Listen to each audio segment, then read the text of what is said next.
आता। बेमिसाल बेटियां हर बुधवार सुबह 7:30 बजे सिर्फ डीडी किसान पर। नींबू घास। नींबू घास के पौधे से निकलता है तेल। इस तेल से बनती हैं दवाइयाँ, सौंदर्य प्रसाधन और इत्र। इसलिए हमेशा रहती है नींबू घास की मांग। कैसे करें नींबू घास की खेती और बने समृद्ध किसान? देखिए किसान कृषि औषधीय पौधे, शुक्रवार सुबह 7:30 बजे सिर्फ डीडी किसान चैनल पर।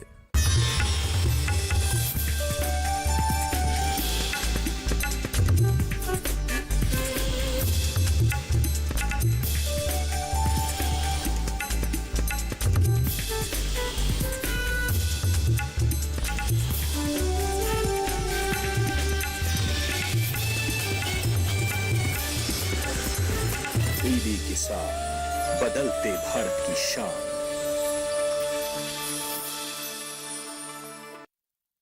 क्या बात है, बहुत सही लग रहा है, ट्रेनिंग कर रहा है।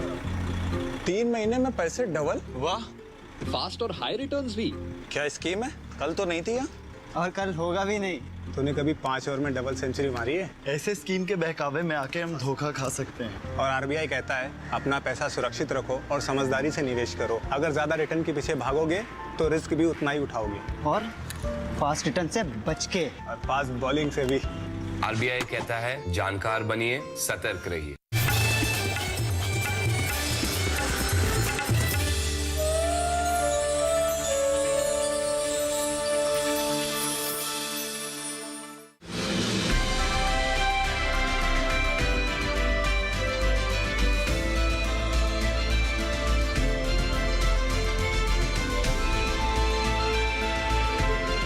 नमस्कार, आप देख रहे हैं दूरदर्शन किसान। आत्मनिर्भरता के नए अवसर और नई कृषि तकनीक के साथ ग्रामीण भारत में विकास से जुड़ी जानकारियों के इस खास कार्यक्रम आत्मनिर्भर भारत में आप सभी का स्वागत है। मैं हूं ज्योत्सना टंडन। आइए देखते हैं क्या है नया आज के कार्यक्रम में। उपराष्ट्रपति श्री एम वेंकैया नायडू ने बच्चों में बुनियादी शिक्षा को मजबूत करने के लिए कम उम्र से ही पढ़ने की आदत डालने का आह्वान किया।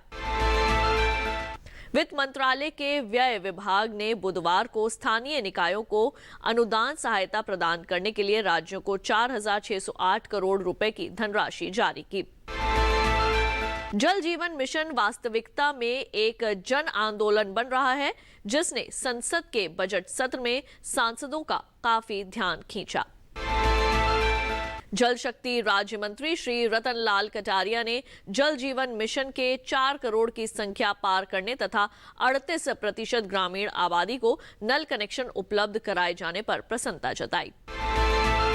मार्गों के विद्युतीकरण में 6,000 से अधिक RKM के साथ रेलवे का उच्चतम आंकड़ा दर्ज और एक साल में आश्चर्यजनक रूप से 37% की बढ़ोतरी। आइए देखते हैं समाचार विस्तार से। उपराष्ट्रपति श्री एम वेंकैया नायडू ने आज बच्चों में बुनियादी शिक्षा को मजबूत करने के लिए कम उम्र से ही पढ़ने की आदत डालने का आह्वान किया। उपराष्ट्रपति श्री एम वेंकैया नायडू ने आज बच्चों में बुनियादी शिक्षा को मजबूत करने के लिए कम उम्र से ही पढ़ने की आदत डालने का आह्वान किया। उन्होंने इच्छा व्यक्त की कि शिक्षाविद, बुद्धिजीवी, अभिभावक और शिक्षक बच्चों में पढ़ने की आदत को बढ़ावा देने की ओर विशेष ध्यान दें। उन्होंने बच्चों के व्यक्तित्व के विकास और गैजेट्स के अत्यधिक उपयोग से उन्हें दूर करने में पढ़ने की महत्ता पर प्रकाश डाला है। वित्त मंत्रालय के व्यय विभाग ने बुधवार को स्थानीय निकायों को अनुदान सहायता प्रदान करने के लिए राज्य को 4,608 करोड़ रुपए की धनराशि दी। ये अनुदान ग्रामीण स्थानीय निकाय और शहरी स्थानीय निकाय दोनों के लिए है। वित्त मंत्रालय के व्यय विभाग ने बुधवार को स्थानीय निकायों को अनुदान सहायता प्रदान करने के लिए राज्यों को 4,608 करोड़ रुपए की धनराशि जारी की। यह अनुदान ग्रामीण स्थानीय निकाय और शहरी स्थानीय निकाय दोनों के लिए है। इसमें से RLB को 2,660 करोड़ रुपए और ULB को 1,948 करोड़ रुपए प्राप्त होंगे। इस अनुदान को 15वें वित्त आयोग की सिफारिशों के अनुसार जारी किया गया है। वित्त वर्ष 2020-21 में वित्त मंत्रालय ने स्थानीय निकाय अनुदान के रूप में 28 राज्यों को कुल 87,460 करोड़ रुपए जारी किए हैं। इसमें से RLB के लिए 60,750 करोड़ रुपए और ULB के लिए 26,710 करोड़ रुपए जारी किए गए हैं। केंद्र सरकार का प्रमुख कार्यक्रम जल जीवन मिशन साल 2024 तक देश के हर ग्रामीण घर में पानी के नल का कनेक्शन प्रदान करने के उद्देश्य से अगस्त 2019 से राज्यों के साथ साझेदारी में कार्यान्वित है। केंद्र सरकार का प्रमुख कार्यक्रम जल जीवन मिशन साल 2024 तक देश के हर ग्रामीण घर में पानी के नल का कनेक्शन प्रदान करने के उद्देश्य से अगस्त 2019 से राज्यों के साथ साझेदारी में कार्यान्वित है। मिशन ने ग्रामीण घरों में साफ पीने के पानी को पहुंचाने की उपलब्धियों से, जिससे उनकी जिंदगी बेहतर हुई है, पूरे देश का ध्यान खींचा है। मिशन का ऐलान करते वक्त प्रधानमंत्री श्री नरेंद्र मोदी ने अपील की थी कि जल सबकी जिम्मेदारी है। ये मिशन इसे एक वास्तविक जन आंदोलन बनाने के लिए विभिन्न हितधारकों के साथ काम कर रहा है। JJM इस मिशन को जन आंदोलन यानी लोगों का आंदोलन बनाने के लिए विभिन्न एजेंसियों, संगठनों के साथ साझेदारी कर रहा है। अभी समय हो चला एक छोटे से ब्रेक का। जल्द लौटेंगे वापस, आप देखते रहिए दूरदर्शन के साथ। खुशहाल होंगे खेत, पशु रहेंगे स्वस्थ, सरकारी स्कीम का होगा लाभ, जब एक्सपर्ट्स का मिलेगा साथ, आपके सवाल विशेषज्ञों के जवाब, सिर्फ एक फोन कॉल की दूरी पर। देखिए किसानों का अपना प्रोग्राम हेलो किसान, सोमवार से शुक्रवार शाम 6 बजे से सिर्फ दूरदर्शन किसान पर। ब्रेक के बाद एक बार फिर आप सभी का स्वागत है। ये बढ़ते हैं आगे। सड़क परिवहन और राजमार्ग मंत्रालय ने वित्त वर्ष 2020-21 में प्रतिदिन 37 किलोमीटर राजमार्गों का निर्माण कर नया कीर्तिमान बनाया है। सड़क परिवहन और राजमार्ग मंत्रालय ने वित्त वर्ष 2020-21 में प्रतिदिन 37 किलोमीटर राजमार्गों का निर्माण कर नया कीर्तिमान बनाया। सड़क परिवहन और राजमार्ग मंत्रालय द्वारा पिछले कुछ वर्षों में देश भर में राष्ट्रीय राजमार्गों के निर्माण में काफी प्रगति हुई है। मंत्रालय ने वित्त वर्ष 2020-21 में प्रतिदिन 37 किलोमीटर राजमार्गों के निर्माण कर नया कीर्तिमान बनाया है, जो अभूतपूर्व है। सड़क परिवहन और राजमार्ग व MSME मंत्री श्री नितिन गडकरी ने कल शाम MORTH के अधिकारियों को सम्मानित किया और प्रशंसा पत्र प्रदान किए। मंत्री ने कहा, ये अधिकारियों और अन्य हितधारकों के समर्पण और टीम भावना के साथ काम करने के बिना संभव नहीं होता। उन्होंने कहा कि ये उपलब्धियां अभूतपूर्व है और दुनिया का कोई भी देश इसका मुकाबला करने में सक्षम नहीं है। प्रमुख उपलब्धियां: पिछले 7 वर्षों में राष्ट्रीय राजमार्गों की लंबाई 91,287 किलोमीटर से 1,37,625 किलोमीटर से 50% बढ़ गई है। वित्त वर्ष 2015 में 33,414 करोड़ रुपए से वित्त वर्ष 2022 में 1,83,101 करोड़ रुपए तक कुल बजटीय परिव्यय में वृद्धि हुई। आइए बढ़ते हैं आगे।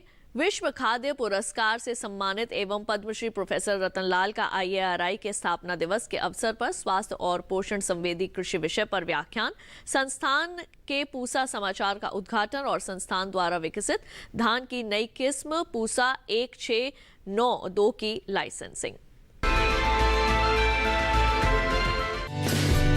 भारतीय कृषि अनुसंधान संस्थान की स्थापना बिहार के पूसा इलाके में हुई थी। इसी वजह से आज भी इसे आमतौर पर पूसा के नाम से ही जाना जाता है। 1936 में आई भयंकर बाढ़ में संस्थान की इमारत को भारी नुकसान पहुंचा, जिसके बाद इसे दिल्ली स्थानांतरित कर दिया गया। हर साल 1 अप्रैल को ये संस्थान अपना स्थापना दिवस मनाता है। समारोह में पूसा समाचार का शुभारंभ किया गया और चावल की किस्म पूसा बासमती 1692 को लाइसेंस प्रदान किया गया। आज के स्थापना दिवस समारोह में CMSC के निदेशक प्रोफेसर रतनलाल का मुख्य व्याख्यान रहा। भारतीय कृषि अनुसंधान परिषद यानी ICAR के महानिदेशक डॉक्टर त्रिलोचन महापात्रा मुख्य अतिथि के रूप में मौजूद थे।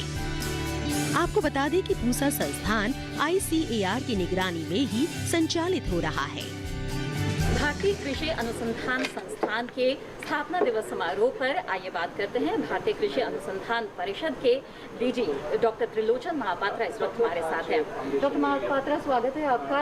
ये जो स्थापना दिवस है भारतीय कृषि अनुसंधान संस्थान का, इसके बारे में आपसे जानना चाहेंगे कि 100 साल से ज़्यादा लंबा सफर इसने तय किया है और अभी जिस तरह का प्रदर्शन है संस्थान का, इस अवसर पर खासतौर पर आप क्या कहना चाहेंगे? भारतीय कृषि अनुसंधान संस्थान का इतिहास काफ़ी लंबा इतिहास है और ये इतिहास अत्यंत देश के लिए, पूरे विश्व के लिए, कृषि शोध एवं शिक्षा के जगत के लिए अत्यंत सराहनीय और ये जो ज्वलंत इतिहास है, ये इतिहास पूरे देश में जितने बच्चे कृषि में आते हैं, पढ़ाई करते हैं, ये एक उत्साह की उत्सव और यहाँ के जो पढ़े हुए बच्चे विश्व स्तर पर अपना अपना जगह बना रखे हैं और विश्व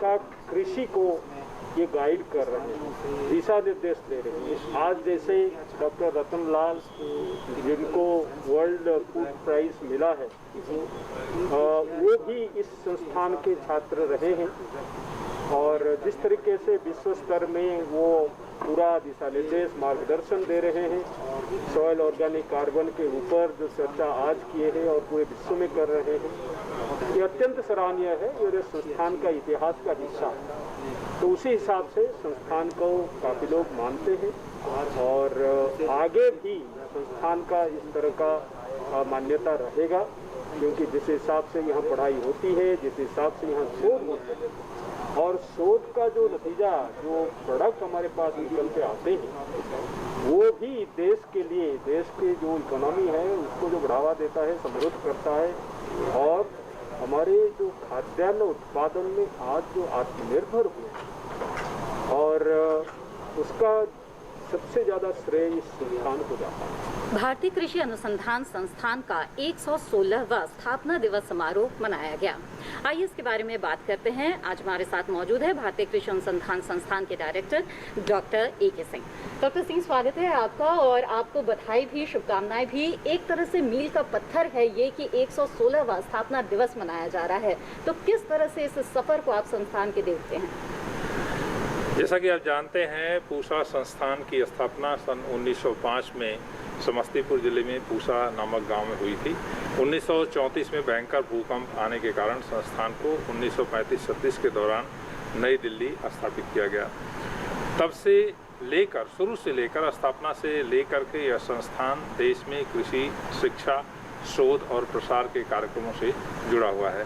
1958 में इस संस्थान को मानद विश्वविद्यालय का दर्जा दिया गया, जिसमें हम आज 25 विषयों में PhD और MSc की उपाधि छात्रों को देते हैं। इसके साथ साथ विभिन्न विधाओं में हम शोध का कार्य करते हैं, जिसमें प्राकृतिक संसाधन प्रबंधन है, औद्यानिकी फसलें हैं, सब्जी की फसलें हैं, फल फूल की खेती है। इसके अलावे मौलिक अनुसंधान है, फसलों की उन्नत किस्मों का विकास है और सोशल साइंसेज में किस प्रकार से टेक्नोलॉजी को हम किसानों तक लेकर के जाएं, उसमें तमाम आयाम हैं। हमारे पास मेरा गांव मेरा गौरव कार्यक्रम है और उसके माध्यम से किसानों तक जा कर के जो तकनीकी ज्ञान हम उनको देते हैं और उनकी आमदनी बढ़ाने का प्रयास करते हैं।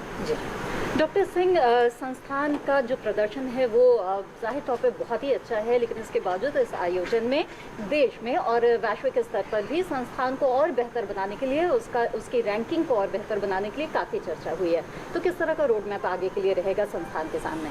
जैसा कि आप जानती हैं, जो नई शिक्षा नीति आई है उसमें इस बात पर जोर दिया जा रहा है कि जो शैक्षणिक संस्थान हैं उनको हम इस तरह के शैक्षणिक संस्थान जो मुख्य रूप से शोध के ऊपर आधारित हैं, और हमारा संस्थान कृषि शोध के ऊपर आधारित है, तो इसको हम मेरू के रूप में, multi disciplinary educational and research university के रूप में इसको विकसित करेंगे। और यहाँ पे हमारा जो ये जोर रहेगा कि जो हमारे पास छात्र आते हैं उनकी इस तरह से उनका सशक्तिकरण किया जाए कि वो स्वरोजगार पैदा कर सकें, दूसरों को रोजगार दें। ये बहुत ज़रूरी है और कृषि को किस प्रकार से व्यवसाय के रूप में लेकर के अपनी आमदनी को बढ़ाएं। इसके साथ साथ इन नवयुवकों की बहुत महत्वपूर्ण भूमिका होगी किसानों को इकट्ठा करने में, फार्मर्स प्रोड्यूसर कंपनी बनाने में अलग अलग क्षेत्रों में, चाहे वो जैविक खेती की बात हो, मसाले खेती की बात हो या हमारा औषधीय पौधों की खेती की बात हो, इन सब अलग अलग क्षेत्रों में फार्मर्स प्रोड्यूसर्स कंपनी बना करके हम आय बढ़ा सकते हैं। यह संस्थान जो है मुख्य रूप से अगर आप देखें तो धान की किस्मों के विकास में, बासमती धान की किस्मों के विकास में बहुत महत्वपूर्ण योगदान रहा है और आज करीब प्रतिवर्ष देश को 25,000 करोड़ रुपए की विदेशी मुद्रा का अर्जन यहाँ की बासमती किस्मों के निर्यात से होता है। उसी तरह से संस्थान के द्वारा विकसित जो गेहूं की किस्में हैं उसमें 2967 है, HD 3086 किस्म है। इसकी खेती कुल मिलाकर के करीब 12 मिलियन हेक्टेयर क्षेत्रफल में इस समय की जा रही है और देश के कुल गेहूं उत्पादन का करीब 60% हिस्सा 60 मिलियन टन जो है पूसा संस्थान की किस्मों के द्वारा आता है। पूसा इंस्टीट्यूट IRI के फाउंडेशन डे पे एक यहाँ पर सभा हुई थी, उसमें उपस्थित हुआ हूँ क्योंकि जो सभा यहाँ पे हुई है फाउंडेशन डे के ऊपर, इसके अंदर जितने भी हमारे अलग अलग फार्मर हैं, जो भी हमारे पद्मश्री हैं, जो इनोवेटिव फार्मर हैं, उनके अलग अलग यहाँ पर एक सुझाव लिए जाते हैं भी खेती से रिलेटेड कौन किस तरीके से खेती कर रहा है। तो आज हमें यहाँ मौका मिला आने का और हमें हर तरीके की जो अलग अलग किस्मों की खेती कर रहे हैं फार्मर, उनके अनुभव जो हमें मिले, उनसे हम एक नई चीज़ सीख के यहाँ से जा रहे हैं। और उसके साथ साथ जो हम खेती करना चाहते हैं या मछली पालन करना चाहते हैं या डेयरी फार्म करना चाहते हैं, हर चीज़ जो है वो हर एक अलग अलग आदमी से जुड़ी हुई है। तो क्योंकि यहाँ पे जितने भी हमारे फार्मर किसान जो आते हैं तो हर आदमी के अलग अलग अनुभव जो लेते हैं, उनसे हमारे को एक बहुत बड़ी प्रेरणा मिलती है। अगर हम उन जो प्रोग्रेसिव फार्मर हैं उनके जो अलग अलग अनुभव है, अगर उनके ऊपर हम अमल करके उन्हीं के तरीके से अगर काम करें तो मैं कहता हूँ ज़्यादा बेटर होगा। भारतीय कृषि अनुसंधान संस्थान पूसा का 116वां स्थापना दिवस है। यहाँ इसमें 7 किसानों को यहाँ बुलाया है, किसानों की बात सुनी है, वैज्ञानिक भी बात यहाँ कर रहे हैं। पूसा का किसानों की उन्नति में अच्छा योगदान है। यहाँ से कई तरह के चावल की किस्में जैसे कि 1509, पूसा बासमती 1121 वैरायटी निकली है। इसी तरह अनाज और सब्जियों के बीज भी निकले हैं जिससे किसानों को फायदा हुआ है। मैं अगर आपकी अपनी बात करूं तो मेरा जो क्षेत्र है वो बासमती जो एक्सपोर्ट होता है उसका एक ऐसा एरिया है, ऐसा क्लस्टर है कि जहां बहुत ही उच्च गुणवत्ता की बासमती पैदा होती है। तो बासमती में जो IRI ने काम किया है, आज तक किया है, वो किसी दूसरे संस्थान ने नहीं किया है। तो उस माध्यम से हमारे एरिया को बहुत ज़्यादा फ़ायदा हुआ है। हम संस्थान से जुड़े तो उसका एक दूसरा फ़ायदा ये हुआ कि वैज्ञानिक हमारे घर पे पहुंच गए। कहाँ तो हम किसान जाते थे सीखने के लिए, हमारी समस्या होती थी, तो अब वैज्ञानिक हमारे घर पे जा रहे हैं। तो किसानों का और वैज्ञानिकों का जो सुमेल आपस में मिल रहा है, उसके माध्यम से हमें एक प्लेटफार्म मिल रहा है जहाँ हम अपनी जो समस्याएँ वो साझा करते हैं, उसका निदान मिलता है, तो उससे हमारी तरक्की बढ़ जाती है। यहाँ हमारे को जो कृषि में तरक्की कर रहे हैं जो किसान, उनका सम्मान करने के लिए यहाँ पूसा ICR में बुलाया गया है और मैं यहाँ अभी हमारे को सम्मानित किया गया था। और सम्मान मिलने का कारण जो हमारे इस राजस्थान के जो बैकवर्ड एरिया है उसमें कोई सोच ही नहीं सकता था कि इन टीलों के अंदर जो धोरे होते हैं, वो जो आंधियाँ चलती थी, पानी की समस्या है, भाई यहाँ जो एक मिनी इजराइल का रूप बन करके उभरा है, वो हमारे राजस्थान के लिए बड़ी गर्व की बात है कि संजोग यूं हुआ कि 2012 में राजस्थान सरकार ने एक मंत्री समूह मंडल इजराइल भेजा था, उसमें मैं भी था। और वहाँ जो तकनीकी ज्ञान, जो तकनीक आधारित संरक्षित खेती होती थी, उसी को सीख करके हमने अपनाया और हमारे आस पड़ोस के लोगों ने भी इसको अपनाया। पानी की कमी थी, पानी का जरिया भी हमारे को उसी पोलिया उससे मिल गया कि जो पोलिया उसके ऊपर का जो बरसात का पानी होता है उसको हमने पौंड बना करके उसमें इकट्ठा किया और उसी को हमने बूंद बूंद सिंचाई के माध्यम से वापस फसल में आवश्यकता अनुसार काम में लिया। जो एक पानी की जो समस्या थी, उस समस्या से हमारे को निजात मिली और निजात के साथ में हमारे को वो इज्जत और वो सम्मान मिला जो मेरे हिसाब से आज राजस्थान के किसानों को मेरे हिसाब से आज से पहले नहीं मिला होगा। ये सम्मान करने से जो किसान अच्छा कर रहा है उससे एक उमंग, एक उत्साह बढ़ता है किसान का। और जो यहाँ प्रगतिशील किसान हम 10-12 किसान बुलाए हैं, आपस में शेयर करने से हम एक दूसरे से जो उससे भी हमारे को काफ़ी लाभ मिलता है। जो अच्छा कर रखा है, कुछ हम कर रहे हैं, अपनी बात बताएंगे, वो भी बताएंगे। तो इस तरह से जो ना किसान और आगे बढ़ सकता है। और वैज्ञानिकों के साथ में बैठने से उनका अनुभव, कुछ किसान खुद जो है अपना नया कर रहा है उसका अनुभव, तो दोनों का साझा होने से और अच्छा कर सकते हैं, क्योंकि किसान भी तो एक प्रैक्टिकल साइंटिस्ट है। समय हो चला है एक और छोटे से ब्रेक का। जल्द लौटेंगे वापस, देखते रहिए दूरदर्शन के साथ।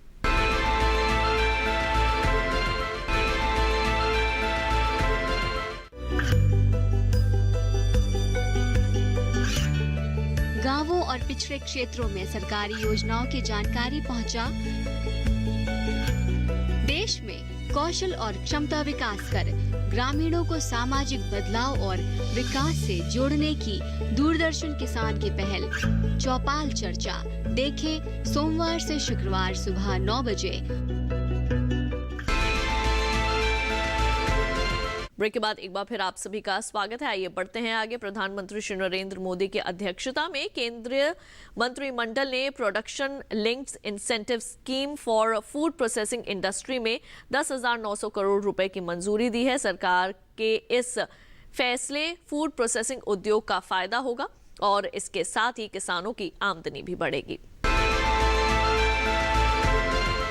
केंद्रीय मंत्रिमंडल ने जो production linked incentive scheme for food processing industry PLI for food processing industry में 10,900 करोड़ रुपए इंसेंटिव या सब्सिडी के रूप में देने को मंजूरी प्राप्त की। किसानों के लिए विशेष करके आगे आने वाले वर्षों में नए आमदनी बढ़ाने के तरीके ढूंढे, उसके लिए ये निर्णय लेके एक fitting tribute to our farmers, fitting tribute to the अन्नदातास, जिन्होंने कोविड वर्ष होने के बावजूद इस देश में जो उपज है कृषि क्षेत्र की, उस उपज को बढ़ाया है। केंद्रीय मंत्री पीयूष गोयल ने बताया कि एग्री उत्पाद के निर्यात में 6 लाख करोड़ तक जरूर लेकर जाएंगे। इसका सीधा लाभ किसानों, मछुआरों और राज्य को मिलेगा। स्वाभाविक रूप से नए कृषि कानून जब पास हुए तब एक विशेष जो हम सबके मन में चिंता थी वो थी कैसे किसानों की आमदनी बढ़ाई जाए और क्या नए मार्ग खोले जाएं जिससे किसानों की आमदनी बढ़ सकती है। और आपने देखा होगा, और इसके बारे में माननीय तोमर जी आज वो आसाम में हैं कैंपेनिंग के लिए, इसलिए I am standing in for him. लेकिन माननीय प्रधानमंत्री जी और माननीय तोमर जी ने लगातार इस बात की चिंता की है कि किसानों के जो विकल्प आज के दिन उनके पास मौजूद है, जो ऑप्शंस हैं, उसको पूरी तरीके से बरकरार रखते हुए क्या हम कोई और विकल्प दे सकते हैं जिससे किसानों का आमदनी भी बढ़े, रोजगार के अवसर भी बढ़े, विशेष तौर पे निवेश हो। भारतीय कृषि अनुसंधान संस्थान पूसा अग्रणी संस्थान है। यहाँ के संयुक्त निदेशक विस्तार डॉक्टर BS तोमर ने सब्जी फसल पालक के उन्नत किस्मों और बीज उत्पादन के लाभ के बारे में विस्तार से दी जानकारी। आइए देखते हैं।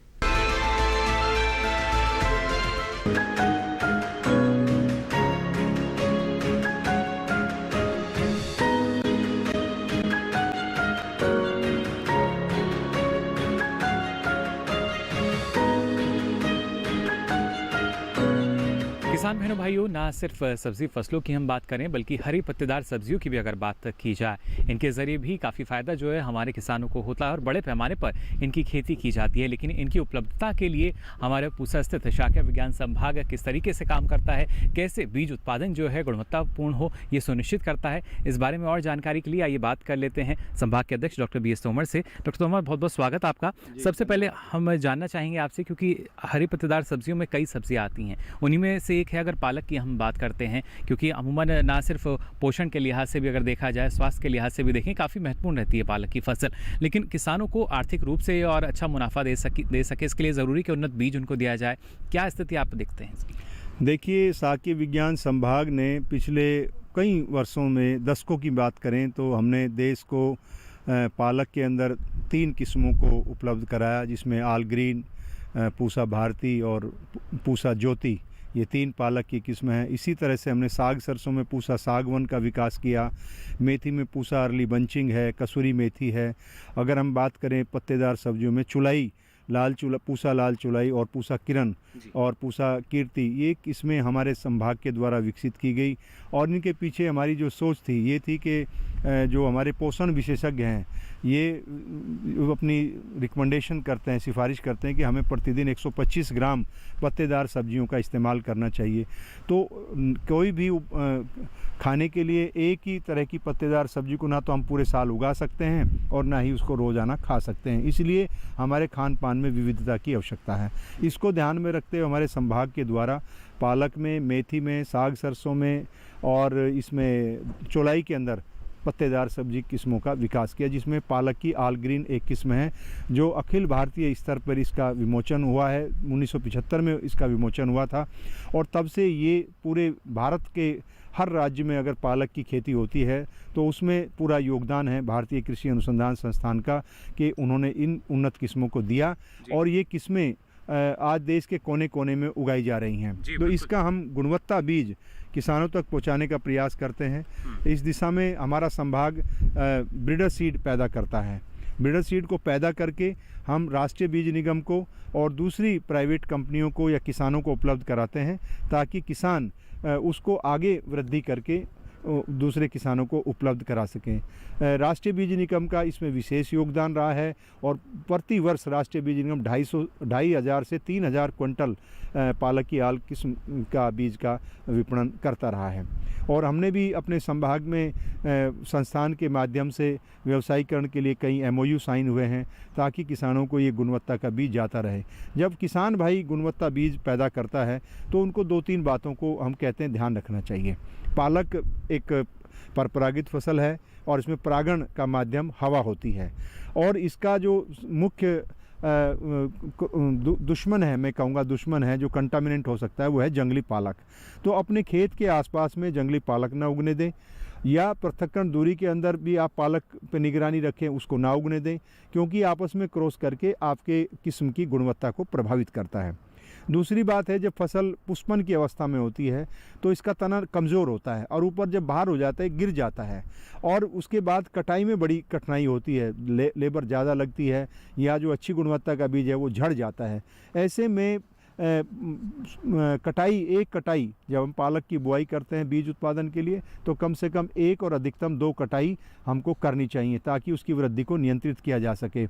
और पानी की सिंचाई की संख्या को भी हमें ध्यान में रखना चाहिए। जब तेज़ हवा होती है उस दिन जो है हम पानी ना लगाएं, अगर तब पानी लगाते हैं तो इसके गिरने की संभावना गिर जाता है, तो उससे बीज उपज में भी कमी आती है, बीज की गुणवत्ता भी प्रभावित होती है और काफ़ी बीज ज़मीन पे गिर जाता है।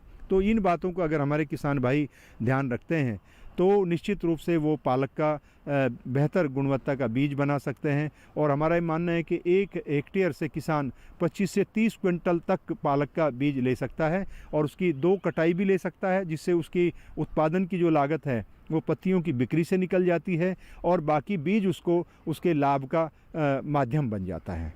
जी, तो यहाँ देखिए डॉक्टर तोमर ने हमें बताया किस तरीके से जो पालक का बीज है उसका आप ना सिर्फ कैसे आप कोशिश कर सकते हैं कि अच्छी उपज उसके ज़रिए आपको मिले, बल्कि अच्छे बीज के लिए आपको किन बातों का यहाँ ख्याल रखना होगा। पपीते की खेती पॉली हाउस में की जा सकती है। नई तकनीक के बारे में भारतीय कृषि अनुसंधान संस्थान पूसा के कृषि प्रौद्योगिकी आंकलन एवं हस्तांतरण विभाग के प्रभारी कृषि वैज्ञानिक डॉक्टर JPS डबास ने विस्तार से जानकारी दी। आइए दिखाते हैं। तो आज के आत्मनिर्भर भारत कार्यक्रम में बस इतना ही। फिर होंगे हाजिर कृषि और ग्रामीण क्षेत्र से जुड़ी नई जानकारियां लेकर। आप देखते रहिए दूरदर्शन के साथ। मुझे दीजिए इजाजत। नमस्कार।